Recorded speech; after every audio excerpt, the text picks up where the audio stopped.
Hi, I'm Richard Byrne, the host of Practical EdTech.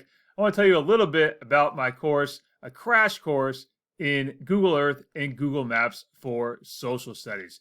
Now, this course is designed to teach you everything you need to know to use Google Earth and Google Maps in your elementary school, middle school, or high school settings. I was a high school social studies teacher for 9 years before I became a computer science teacher, and I loved Google Earth and Google Maps, and I still love it today. In this course, I outline 5 activities that you can do and modify for your setting, whether that's elementary school, middle school, or high school.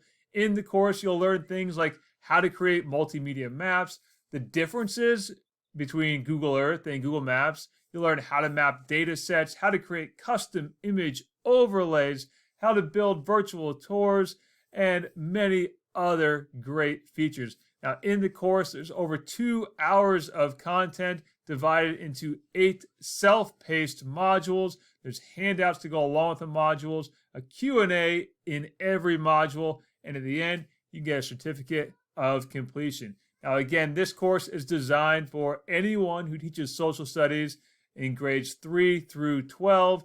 When you register for the course, you have immediate access to all of the materials. You can watch them as many times as you want. You can use them as many times as you want for the next 365 days.